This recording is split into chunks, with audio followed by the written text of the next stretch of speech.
What's good, everybody? It's Court here, checking in with you all from the underground. I appreciate anybody that's been rocking out with the channel this year or followed me on, Instagram or TikTok. For the handful of people, the two people that have been rocking with me, thank you for your support. So, with that being said, let's have another surface level discussion real quick before we go back underground. Uh, and just to preface everything, today's episode, don't take this as reaction content. Don't take this as gossip, and I don't even think I'm actually trying to pick sides in this moment. If anything, this is an analysis. So let's proceed. A little over a week ago, the internet watched a very tense public exchange between Anton and Corey Holcomb on the 5150 podcast. Now, at this point, I already know the internet has been flooded with content videos and reactionary videos, people breaking down the whole scenario and trying to, pinpoint where the first infraction was, where the first rock was thrown, which side was in the right, which side was wrong. Uh, that plethora of conversation topics that have already been discussed, and I don't want to do that. If anything, I'm hoping that this video is maybe a little bit different of a topic, just related overall still to the moment at hand. But I want to use this moment as a case study, if you will, to really examine what I feel like a deeper, much older issue in that moment, that you won't maybe pick up on if you only looked at it at surface level. And that wasn't really beef between two men, two grown men. I don't really categorize it as that, what we witnessed. It was more so, in my opinion, a collision between two ideological operating systems. One being nerd ideology and the other being street ideology. Now, before we get further into the video, yes, if you are familiar with the channel, and some of the maybe content that I've already put up, I'm a nerd. So obviously this video will be pro nerd. However, this video isn't against the streets. It's so maybe don't take it that way. And I don't even want to position this further discussion around like the stereotypical components of nerd culture, or how people envision nerds to be, but more so from like a historical approach, right? And thinking about this from an intellectual perspective as much as we can, and looking at again the history of nerds and the mindset behind nerds in history, to really kind of break down this moment and understand why there's always this resistance of the domination of intimidation, things of that nature, like why nerds always resist. So let's talk about it. Before we go any further, we need definitions, because this conversation will collapse very quickly without precision. So we'll start with what's culture versus what's ideology. So, culture. This is a group's shared, learned patterns of behavior, beliefs, values, and customs that shape their collective way of life. And this includes things like language, art, food, and social practices. And this acts maybe as the personality or the programming that distinguishes one group from another. And it's integrated as a system, right, that's passed down through generations, encompassing both tangible things, again, like music, tools, um, and intangible things as well too. And this could be communication styles or worldviews. And ideology is a set of shared beliefs ideas and values that a group or individual uses to understand the world around them and guide their actions.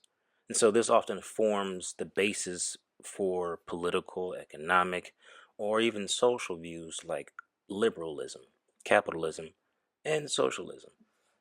It's more like a mental roadmap or framework for how society should work and what's important.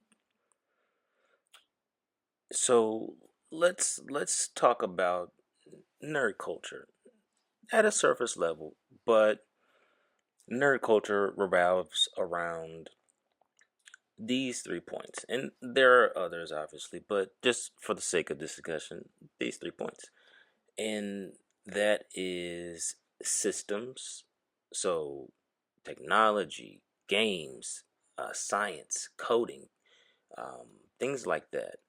And then number two is a concept called, or a concept rather, being abstraction instead of performance, right? And so this basically, abstraction is basically like making something complicated more simple, and performance is kind of the opposite, right? Making sure that it's performant and maybe more so complex, right? And we will use this kind of terminology or concept maybe when it comes to like technology or coding, things of that nature. And then the third is asynchronous communication. And so basically, that's communication between any number of people that does not happen in real time. And before you're like, what is that? We do that every day. That's whenever you send a text message. That's whenever you send an email. That's whenever you log into social media and respond to your DMs. And at its core, or let me step back up, right? Historically, nerds have been marginalized socially, and now they're centralized economically. But at its core, ideology believes truth is independent of hierarchy.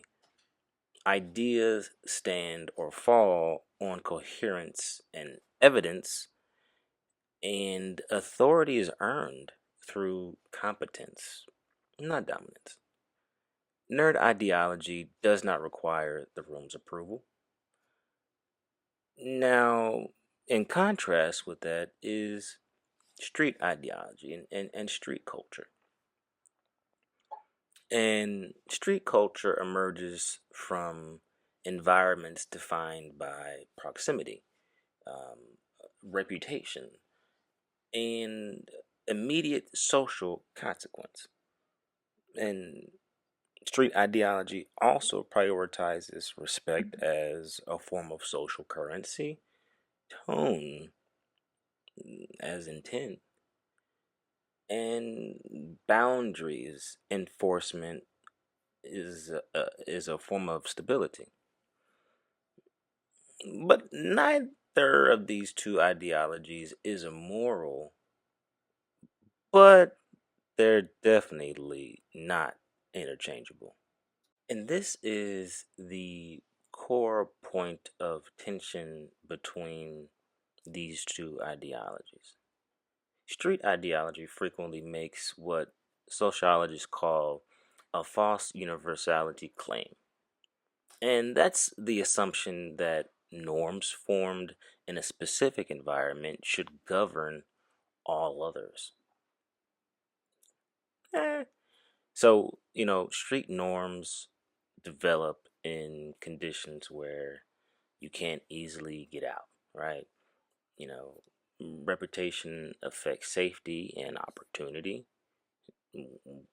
Yes. And disrespect escalates materially.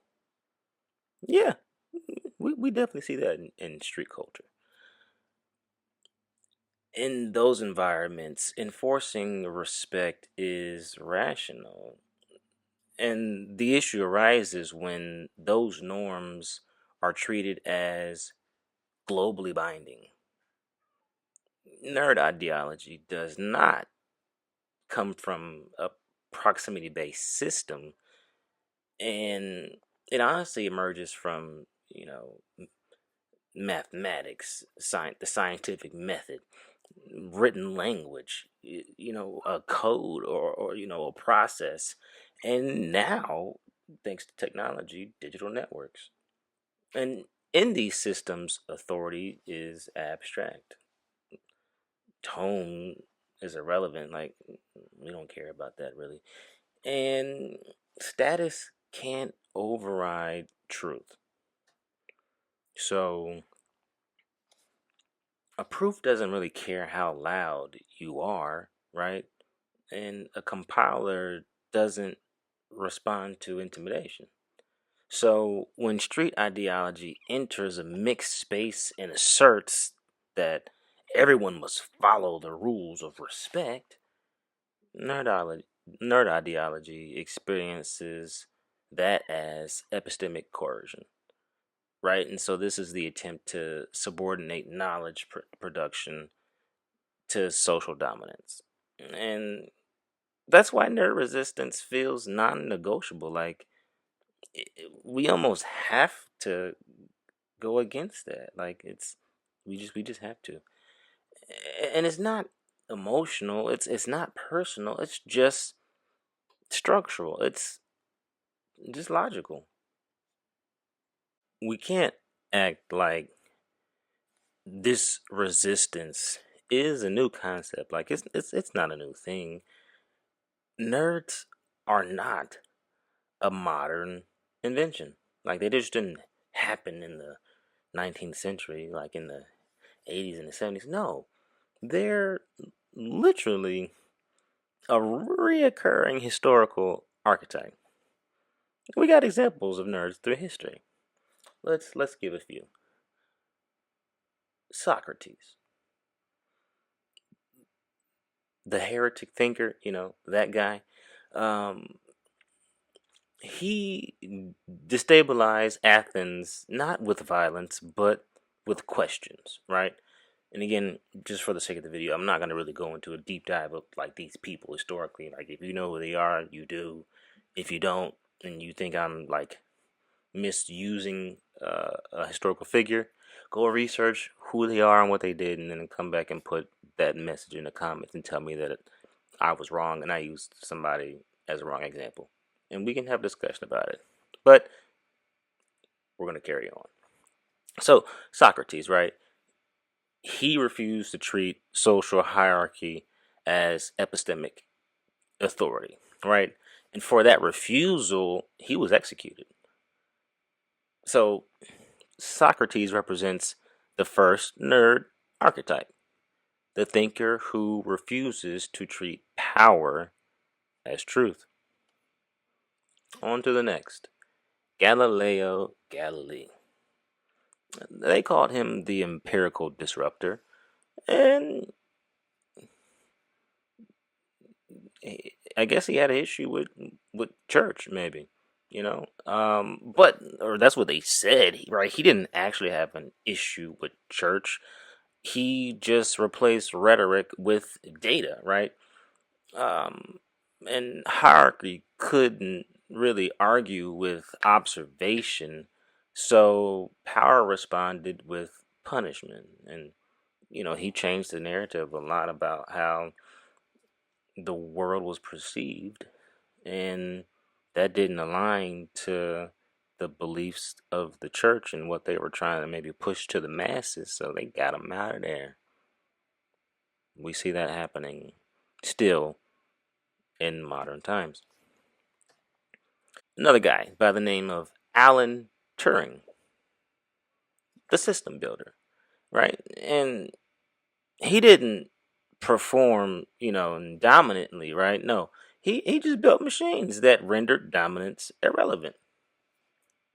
And so, to really again harp on this nerd trait, and this is again a core nerd trait: effectiveness without recognition, right? and dominance cultures struggle with that, right? And again, maybe let me step back and break that down. And let me say that again: effectiveness without recognition, meaning you're doing the right thing, you're effective at whatever you're doing, and you're not seeking attention. And again, in dominance cultures, or one very much like what we see on social media, pretty much any modern or Western based culture, it's pretty much synonymous with a dominance culture. And again, they struggle with that because everybody wants to be on top. And how are you on top if no one sees you, or you're not telling people that you're the best? And, again, we also have W.E.B. Du Bois. And this is an example of the black nerd intellectual. And so Du Bois articulated the pressure black nerds experience more clearly than anybody else probably did, right? So, you know, double consciousness really explains why black nerds are often expected to submit socially to other social spaces, to street culture, to anything else, right? Especially within the black community and black culture, while still operating intellectually everywhere else. Like, so again, we gotta forget everything and how we operate and what we know, and submit to the oftentimes backwards social norms of the black culture. But then in other groups, we gotta still do that, or be our true selves. It's kind of interesting, kind of weird. And this is actually why conflicts around respect, within the community, become especially charged, right? And we have problems and issues like we saw last week happen between Listen. So don't come at me with no dick sucking shit. I'm gonna give you the same energy you give me. Let's listen. Revisiting that I don't do no dick sucking and shit. because of that, I'm a now motherfucking man. I don't do no dick sucking shit. I disclaimers don't in give a fuck about conversation. none. Well, I tell you what, watch that dick sucking shit, cause that'll go In my bad. opinion, Call it that what would you look want. like I don't do no dick sucking. you say a would lot of shit that I don't fuck with either. Okay, but that gay shit, oh, you know. Hey, homie, I tell you what. Put no dick sucking shit. Don't put no dick sucking shit. Side, street ideology on the other. And we saw it in that exchange. Street ideology assumes that hierarchy must be acknowledged before critique.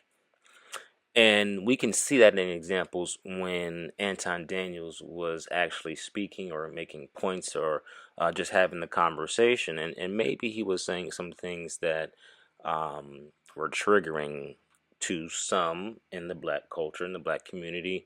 And there, you could see it on Corey Holcomb's face. There No. Take yourself out of it. We talking about the culture. Maybe uncomfortability. It may not necessarily be you individually, but we as a culture fuck with him.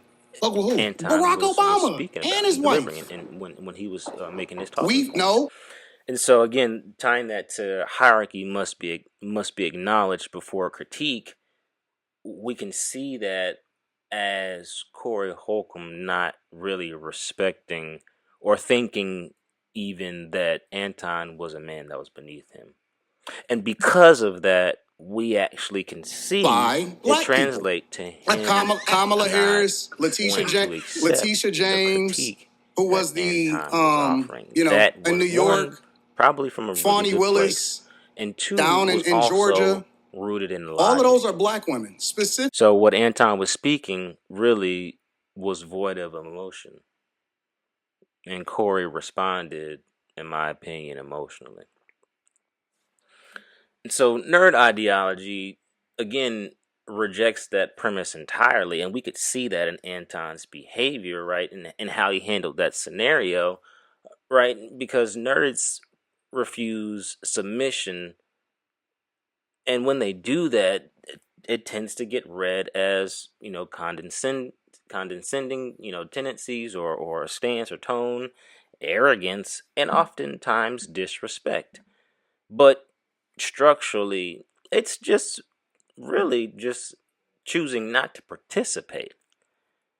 And just stopping here, another example that I've seen maybe in the past year or so of that I feel like was handled maybe more so with grace was the conversation between Jason Right Wilson, I here, believe our his name camera is, right and here. Cam We're Newton just going to do on one finger, and we're going to add the Funky pinky, Fridays then podcast. add the thumb. And When at I the say all end of it together, we're going to say specifically, what? when You ready? Cam Here Newton we go. One wanted finger. Jason You to got good perform that witness, brother. hand gesture with him, That's just a sign of love. Okay, so and I hear you. he kindly Can I said, "No, I share won't something else? participate." This symbol is called Mana Canuno. It's a satanic salute as well. Google it. Now, So for me, in my opinion, that's no different maybe listen to than me. Listen, some of Cam, the listen. exchange that happened between Son, Anton listen Daniels to and Corey me. Holcomb. I'm saying that But not to because there judge you. was a layer and a level of respect between Cam Newton and Jason Wilson, he was able to much more readily accept some of the critiques that Jason Wilson was giving him and offering him. Also from a place of love, and really also rooted in a place of logic, because I do believe and remember watching that podcast that a lot of points that Jason made that Cam struggled with or maybe wanted to refute, the rebuttal and response from Jason was, "Cam, you're being emotional." And so we can see that again in this scenario and exchange between Anton and Corey Holcomb. And I would say, Corey, you were emotional. And so, again, nerds aren't trying to win the room or the space, right? They're not concerned about it, right? That indifference alone feels threatening to anybody that operates with that kind of mindset of having to dominate a space or a dominance based system. And here is the deepest layer of this conversation. Street ideology depends on contained ecosystems, controlled spaces. Um, So, physical proximity, meaning this is my territory, this is my block, this is, my street, this is my hood, you know, mutual surveillance, and that's basically, from my opinion, you know, we all got to see it. If I don't see you, I don't trust you, and enforced participation, meaning, you know, you got to do it. Like we know you can't get out of this, right? And so nerd ideology thrives in distributed systems, right? Not contained ecosystems. And so this is a network, right? A platform, an abstraction layer. So and again, big words, mumbo jumbo, but essentially nerd spaces are different because, again, street ideology contains spaces. Nerd spaces are the opposite. Open spaces, basically. You're free to stretch. You're free to think. You're free to play and go anywhere, right? And that's really problematic when those two ideologies collide, and we saw that on screen, right? And so when nerds have the proper space, right, or are in the proper environment, right, this allows them to build influence without permission and monetize without having any gatekeepers involved and exit environments that don't serve them. And we saw that. Like, run back that video in the aftermath. Um, that's pretty much what Anton accomplished. He built influence without having to ask for it. One, he affected Corey Holcomb's um, composure enough to get that reaction out of him.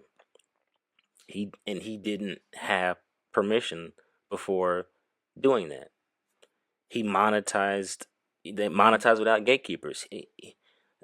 The amount of money, from streams, from views, subscribers and things of that nature that he's going to get now, no one was able to control that. Not Corey. Uh, and again, last point: exit environments that don't serve them. He was there long enough to find out. Oh, I'm not welcome here. It's okay. I got what I needed, and we gonna bounce. And he did, and went back to his spot.